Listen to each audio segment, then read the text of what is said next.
Fala, terceirão, tudo bem com vocês? Hoje é quinta-feira, galera. Vamos dar continuidade às nossas aulas sobre o processo de independência da Ásia e da África. Beleza? Ou melhor dizendo, vamos falar hoje sobre Angola. Então prepara aí que nós vamos conhecer como foi todo esse processo de independência de Angola. Beleza? Então, papel, caneta, vamos tomar anotações importantes para a nossa compreensão, beleza? E informando isso, DJ, abaixa um pouco o som, informando que é muito importante vocês enviarem as atividades nos prazos. Eu estou aguardando ansioso os vídeos sobre a Revolução dos Cravos, hein? Eu quero saber qual é a visão de cada um. Lembrando, 3 minutos o vídeo, com o título de abertura, de introdução, respondendo aquelas perguntas que eu coloquei lá na aula, e também algumas curiosidades, beleza? Então vamos nessa, a aula já começou. Atenção, produção, muda a tela. Pois bem, galera, independência de Angola, 1975, tá aí no mapinha. Porém, eu não posso falar sobre a independência do povo angolano se eu não falar da Revolução dos Cravos. Opa, olha eu dando spoiler aí, galera, não pode não.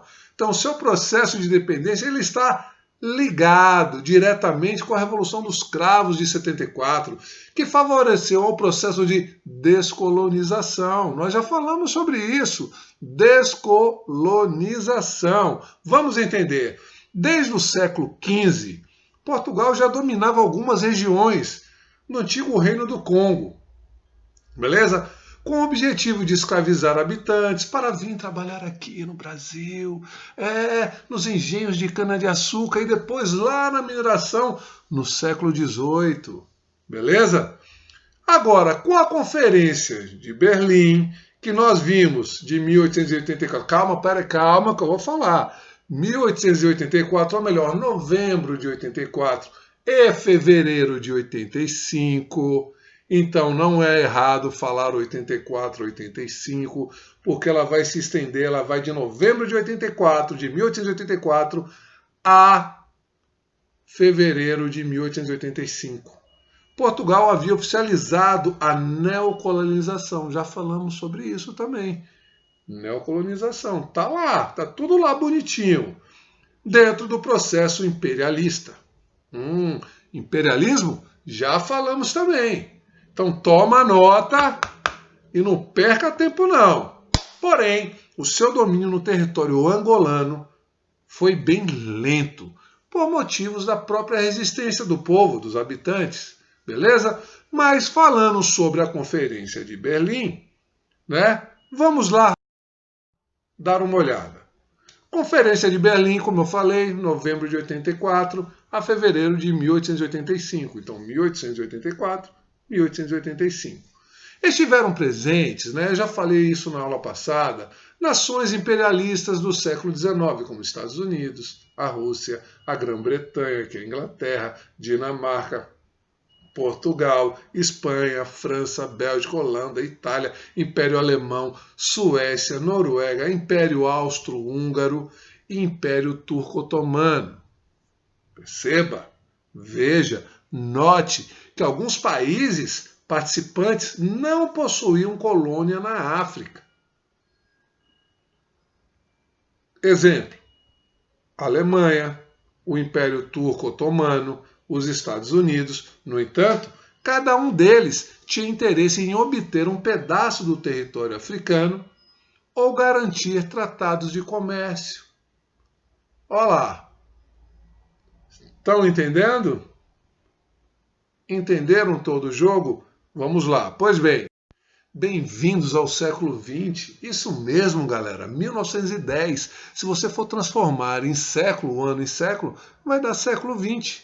É instalada a República em Portugal. Sim, porque anteriormente, quando nós falávamos sobre Portugal, até no Fundamental 2 ou no início do ensino médio, nós nos referíamos ao Império Império Luso-Português, né? O Império Ultramarino Português, melhor dizendo. Então, mas agora é instalada um novo sistema de governo, onde pressupõe a participação popular, a república, né? O poder não está centralizado e sim dividido. Pois bem, tudo isso irá enfraquecer o seu domínio devido às crises políticas ocorridas nesse período. Vamos ver. Mas em 1930, 20 anos depois, vai ser colocado o ato colonial sobre todas as colônias portuguesas, não só na África. Então, esse ato colonial, especificamente no continente africano, nós vamos nos referir a Angola, Moçambique, mas vamos ficar focado em Angola, que é a nossa aula de hoje, beleza? Então vejam,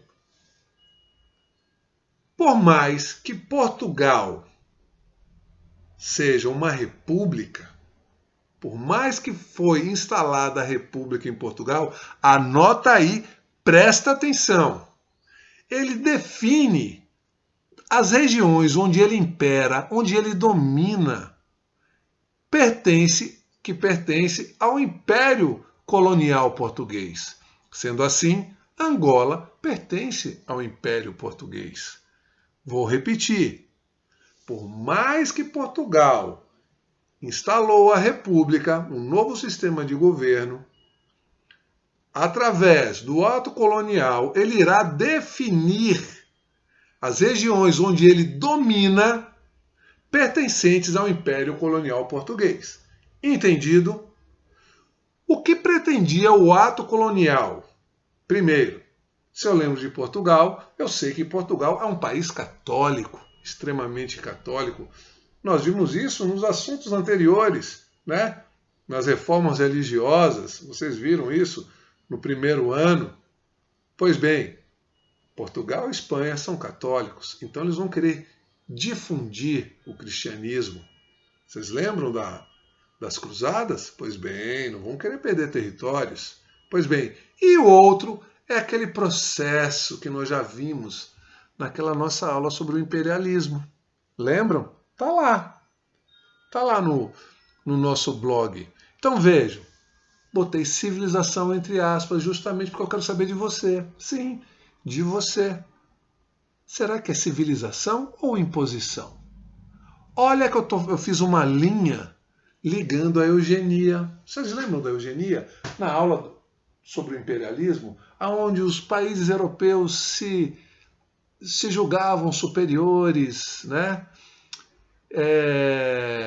E dessa forma eles diziam que estariam levando a civilização para determinados territórios e locais. O que é que vocês acham disso? É importante a participação de vocês. Pode mandar, ou no WhatsApp, no nosso grupo, pode mandar no Google Meet, pode mandar aqui na plataforma, no espaço do aluno, mas é importante você se colocar. Beleza? Vamos dar continuidade. 1932, a ditadura instalada em Portugal. Salazar. Eu já estou dando pitacos, né, sobre aquele vídeo que eu falei para vocês. Então vejam só. A República Ditatorial de Antônio Oliveira Salazar, que tinha um caráter fascista, sim, fascista, assume o poder em Portugal e vai intensificar o ato colonial. Então, ou seja, vai colocar com toda a força, piorando a situação lá em Angola, para os angolanos. Eu não posso esquecer que nesse período, a Europa, o nazifascismo, imperava, com Hitler e Mussolini. Porém, com o fim da Segunda Guerra, já falamos sobre a Segunda Guerra também, já falamos. Falamos primeiro sobre a Grande Guerra e depois falamos sobre a Segunda Guerra. Vejam, a ONU ela vai ser criada, nós já falamos sobre isso também, né? Então, o fim da Segunda Guerra Mundial, mais a ONU, né, que nós já falamos, porque a ONU foi colocada, foi criada, não é isso? Pois bem, a Liga dos Países, né, que não deu certo na Primeira Guerra Mundial, aí criaram a ONU. Pois bem, irá enfraquecer esse regime, ou o governo de Salazar, ou melhor dizendo, o salazarismo. Portugal perde o poder sobre os seus domínios na África. Então vejam, conflitos internos, crise interna. Vou repetir, com o fim da Segunda Guerra Mundial, né, mais a intervenção da ONU, o salazarismo vai enfraquecer, ou ele enfraquece, ou melhor dizendo, sendo assim, Portugal perde o poder sobre os seus domínios, né, na África, os territórios africanos, como estou falando de Angola. Processo de resistência irá aumentar. Professor, mas por que? Não entendi. Vejam, notem, com o fim da Segunda Guerra, né, a ONU ela vai ser contra a torturas, a ditaduras e etc, etc. Então, o que vai acontecer? Rola uma crise, o salazarismo vai cair, mas as colônias vão sentir o enfraquecimento da metrópole. Vão sentir que eles não estão tão fortes e aumenta a resistência. Beleza? Chegamos em 1950, galera. Então vejam, sob a influência marxista, através do Partido Comunista Angolano, foi fundada lá em Angola a MPLA, Movimento Popular de Libertação de Angola. E nos anos de 1960 foi criada a FNLA, Frente Nacional de Libertação de Angola, com maior influência dos Estados Unidos, e a UNITA pela total independência de Angola. Então vejam, eu não posso esquecer disso, que nesse período, né, acabou a Segunda Guerra Mundial, estamos num mundo bipolar, né? Pois bem, União Soviética e Estados Unidos, Guerra Fria. Então vejam, a MPLA ela tem toda uma influência socialista.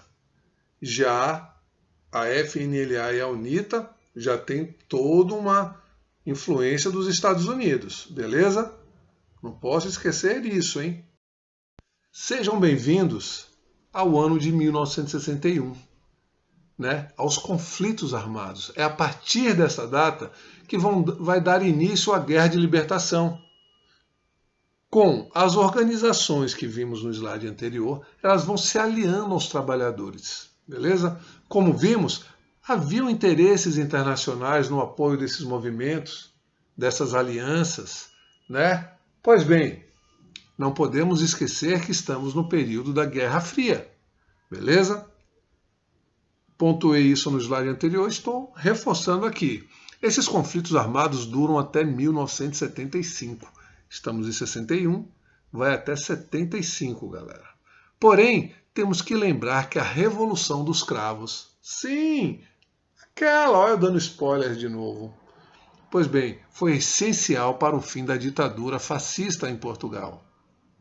Ou melhor dizendo, do Estado Novo em Portugal, que como vimos, havia se iniciado em 1932. Vocês viram, ou vão ver, ou irão ver comigo novamente, militares e socialistas vão se unir e bolar um golpe contra o Estado Novo para solucionar os problemas das colônias de forma pacífica. Nós já falamos isso, lembra da ONU?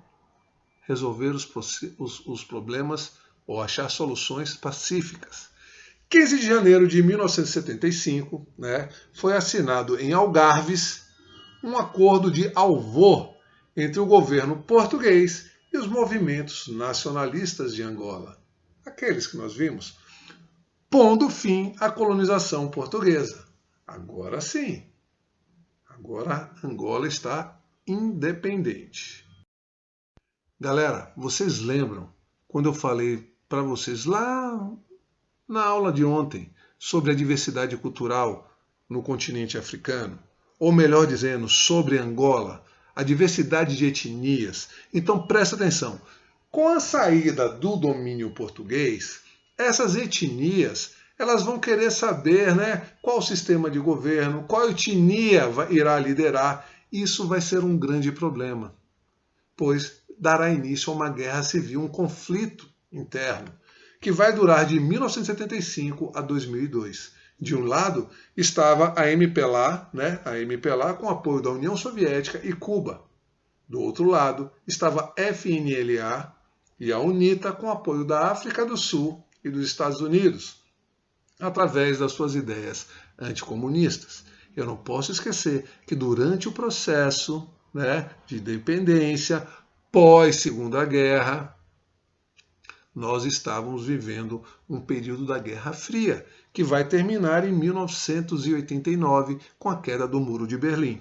Nós já falamos sobre isso. Então, em 2002, o conflito terminou com a vitória do MPLA, o Movimento Popular de Libertação de Angola. Olha a bandeira deles aí. Consequências: 500 mil mortos. A população pagou o preço, lógico, Muitos fugiram, deixaram suas terras pelo medo da guerra civil. Muitos foram mortos, outros mutilados, sim, porque temos, minas, explosivos. E atualmente Angola ocupa a posição do 70º, 47º do IDH, o Índice de Desenvolvimento Humano.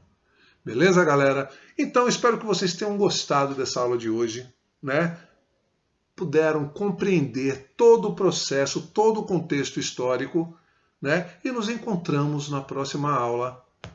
Tranquilo? Bom final de semana e não esqueçam que teremos um aulão de revisão neste sábado, a partir das 8 da manhã, no canal do YouTube. Um abraço a todos, professor André Tavares, DJ, solta o som.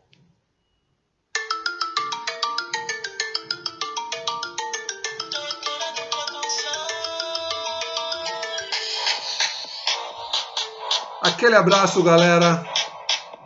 Aguardo vocês no sabadão.